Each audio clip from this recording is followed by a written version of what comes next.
Hey, it's Chantelle from William Woodwright here. In this video, I'm going to demonstrate how to work with coffee bean pen blanks. They're made with real coffee beans cast in alumilite resin, which gives them a really unique look, but they can also be a little tricky since the coffee beans are prone to popping out.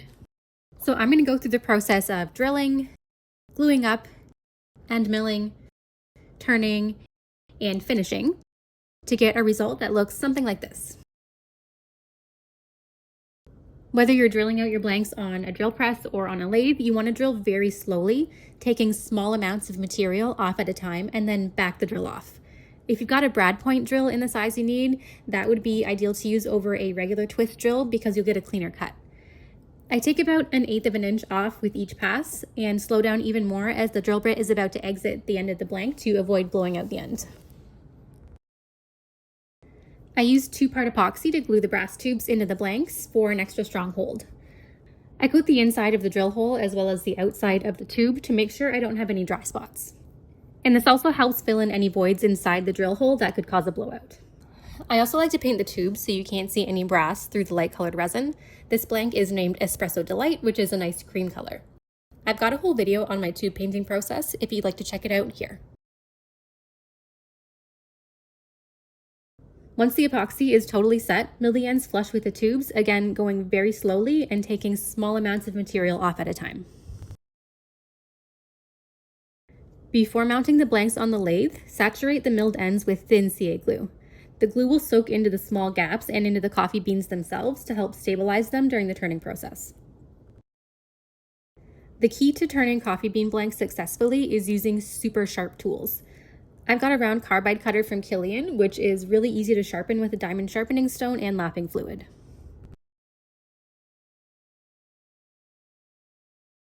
Mount the blanks on the mandrel, being careful not to over-tighten the tailstock. I start by soaking the exposed beans in thin CA glue. This is the Ultrathin CA from Gluboost. I like Gluboost for this purpose because it's a flexible formula. If the coffee beans shrink, the glue is less likely to crack or chip. I use a lot of this ultra-thin CA during this process. CA glue is really potent, but the Gluboost formula is less potent than any other brands I've tried. It's not completely odorless, but it's definitely nicer to work with. And I'm curing the CA with the Gludry Accelerator, also from Gluboost, which is a non-blushing formula, meaning it's not going to turn the glue white or hazy, which is perfect because I'm going to be curing a larger than normal amount of CA at once. Now that that's set, I'm doing my first passes with my freshly sharpened cutter. I'm turning around 2000 RPM. Once the blank is round, I'll speed it up to around 3000. You want to make extremely light passes and move the cutter along the blank slower than you want to when taking these blanks from square to round. Just let your cutter do the work. Think of it as presenting the cutting edge to the material and let it do its thing without adding any pressure. I'm going to be stopping after removing every couple of millimeters of material to apply more ultra-thin CA.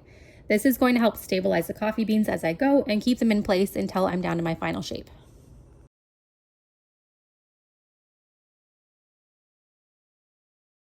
I can feel that my cutter isn't as sharp as when I started, so I'm taking a second to unscrew it and rotate it to a fresh edge.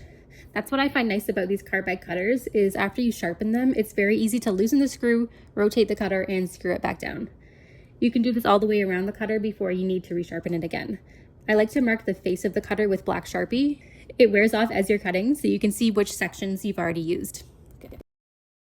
Now that I'm just about down to the bushings, I'm trying to be extra careful. There's so little material left at this point that if I get a catch, it'll likely blow up the blank. A note about the bushings with something like this. The CA glue I've been applying while turning is most likely going to stick the bushings and blanks together. During the finishing process, I'll switch to my tapered Delrin finishing bushings so that they're easy to remove. But for turning, I wanted to use the kit bushings as usual so I know what diameter to turn to. When they stick, I just use an X-Acto knife to gently score a line between the bushings and the blank, and it usually parts away nicely. Then I use a piece of sandpaper laid flat on the lathe bed to remove any jagged edges of glue that are left behind. If you'd like to avoid dealing with this, you can turn between centers and use calipers to turn down to the correct diameters for your kit. After that, I mount these blanks back on the lathe between my finishing bushings and start the sanding process. I sand from 150 to 600, stopping between each to hand buff out any radial sanding marks. I'll be doing a CA finish. Yay, more CA. But before I start, I wipe down the surface of the blank with some isopropyl alcohol to clean away any extra sanding dust that would otherwise get embedded into the finish. Before applying my first layer, I noticed some voids in a couple of the coffee beans, so I'm using the Thin CA glue from Gluboost, that's the orange bottle, to fill them in. I'm using the thin instead of the ultra thin here because I wanted to actually fill the space instead of soaking right in. Once it's cured, I'm sanding down those sections flush with the blanks with 600 grit and wiping with isopropyl alcohol again to clean off the dust I just created. Now the hard part is over, we've avoided blowouts, and I'll apply my CA finish as usual. I do 4 to 5 coats of ultra thin, followed by 3 to 4 coats of thin, curing with Gludry Accelerator in between each coat.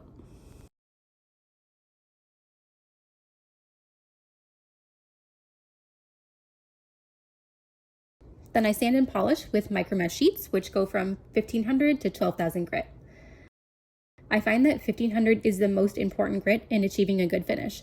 This is the grit that's going to smooth out the surface of the blanks, so you want to make sure you get it nice and consistent.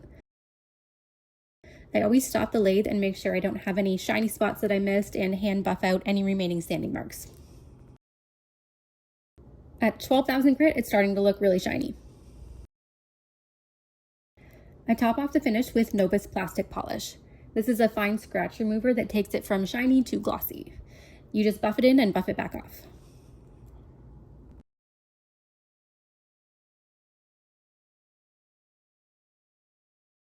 It's looking really good. I love how a glossy finish like this gives visual depth to the material and makes the brown tones in these beans pop.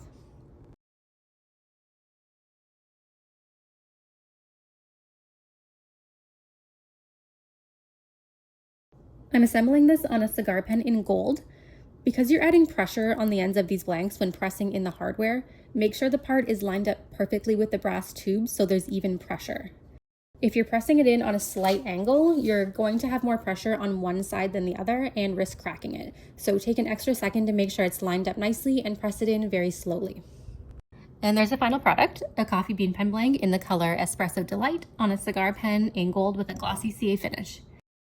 If you have any comments, questions, or suggestions, leave them down below. Thanks for watching and happy turning.